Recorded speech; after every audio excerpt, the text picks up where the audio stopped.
everyone, welcome back. So we made our input panel in the last video, and now we're going to move on to the next type of logical panel and logical line, which would be our choices. As we add choices into our visual novels, we enable the character to make decisions that can possibly impact the flow of the game, depending on how you want to go with that. But choices can do things as small as just add extra bits of dialogue into a scene depending on what you say, or they can completely change the course of the story. So we're going to be putting in the capability to do either one of those through a choice panel. And so what we're going to do first is we're going to actually create the panel just like we did for the input panel here. So let's go into our render groups under main, root, canvas main, layers, and I did this in the player interaction layer. So the input panel, I'm just going to go ahead and take that alpha down to 0 and turn off interactables and blocks raycast. Even though the script handles that, I'm just going to go ahead and do it right now. And now with that out of the way, I can make a new panel, UI panel, and this one is going to be the choice panel. Now the choice panel is going to be much like the input panel. We're going to use a lot of the same logic for bringing it up and hiding it using that canvas group controller. But one thing that we're going to want is the ability to show as little as like 2 choices to however many we would want on the screen. So we need a layout group that's going to hold all of our choices in it. So if we go ahead and we create a, let's actually duplicate that and just parent it to the choice panel, and we'll call this the layout group. This is going to hold all of the buttons.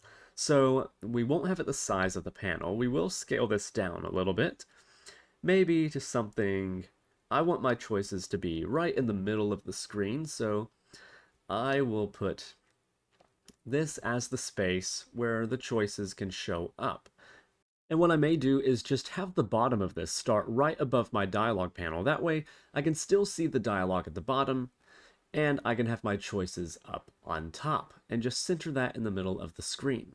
Now if we choose to take away the dialogue when the choices show up, then we can have the choices fill the screen. But if I want the dialogue to remain up and see the choices, then I'm going to go ahead and just have it right above that. Okay, so our choice panel is going to be black, and I'll just lower the opacity a little bit so it may darken once the choices show up. Just a little bit. Now the layout group, I don't need an image on that. So that's good for this portion, but we need to add a vertical layout group now, so that way anything we add in here will just stack on top of the others. So we can uncheck child force expand. But instead we're going to take control child size, and we're going to make all of these buttons able to set their own width and height depending on whatever text is assigned to them. So let's just make the prefab for our button right now. Let's go ahead and make this in the choice panel, and we'll make it the button text mesh pro, so that way we get the good text. And I'm going to replace the background of this thing with a different image. So I'm going to import an image, and that's going to be this little choice button here. I'll change it from default to sprite, that way I can set it on my UI, and there we go. And now let's go to my button and just change the image from UI sprite to the choice button. And I want to make sure that my text, instead of being dark, to fit the image, I'm going to make that white. And we'll do something else to that here in a second. But what we really want to make sure that we've got on this button is what's called a layout element. That means that this object can essentially define how it wants to size itself inside of the layout group that it will be a child of. So we'll go ahead and tick preferred width and preferred height, and then parent that to our layout group. Now we see it snap to the top left, so let's just make sure that we have middle center selected, and there we are. The next thing that we can do is we can add in our choice panel a text mesh pro object, which will be our title, just like we did for the input panel. And I'm just going to make that temporary title, make that centered, and this will also have a layout element because I'm going to put that inside of the group as well. So I'll make that a preferred width, preferred height too, and move that inside of the layout group. But I want that above the panel because I want it at the top.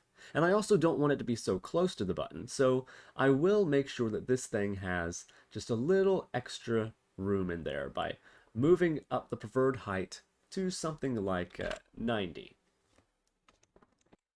Now with our button, since we have a preferred width here, we could scale this up and we could even scale the height of it so that way it changes with the text that will be in there. So when we have multiple lines, the button can be just a little bit bigger, but for ones that are single line, they can be a little smaller.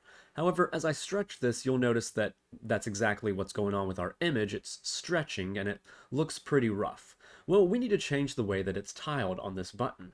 So inside of the image, instead of using image type of simple, we can use sliced. And we'll notice that we get a warning saying this image doesn't have a border. So what we need to do is define the borders, including the fill portion and the outer edges. That way it can make the whole center of the button just that fill texture, and then set the borders around the edges of the rect transform to maintain uniformity of that image. To go ahead and define those borders, we can go into the sprite editor. And now if we just drag the top bar down, let's bring it right below the top bar here. We want that to be the outside of the button. And we'll do the same for the bottom, drag it up, so that way here we have the top portion and the bottom portion will always be on the outside of the button. And we need to define the fill center. So the fill, we can do, since I have this glow right here, or this reflection, I'm just going to bring that in a little bit of the way in just like that. If I didn't have that glow, then I could bring it out and just, line it up with the borders. But because I've got that glare, I am going to have it in slightly more than I would in another situation. But we'll go ahead and hit apply, so that way anything in this center box is going to be what's in the middle of our button, and then the rest of this will be on the outside. So we can see that that's what happens. So let's go back to our button, and to the layout group, let's now change the height. So if we change the height, now we're not stretching, but we are getting a larger button. And you'll notice the corners are a little odd there. So let's just change this pixels per unit multiplier in the image. And if we do that, whoops, wow, that's crazy sensitive. Then we can, if we change it to 3, then we get a little bit better of a border there. And I like the look of that much better. So I can just change this to a decent size. Yeah, that's pretty good. So maybe 70 as a default height for one line button, and maybe, let's say, 250 is decent width for the button. That looks pretty good. And now, if we just go ahead and duplicate that button, then what you'll notice is everything gets scaled according to size. And let's say that this one had maybe 2 lines to it. So instead of 70, it would be 140. Then that one will scale and the other ones will maintain their size. So you see how you can adjust this for your need. But we're going to handle that dynamically. So all we need is one button in here. And let's also make sure that our choice panel has a canvas group on it, because we're going to need to control the alpha. With that being set up, we've got our choice panel ready and we can start coding it.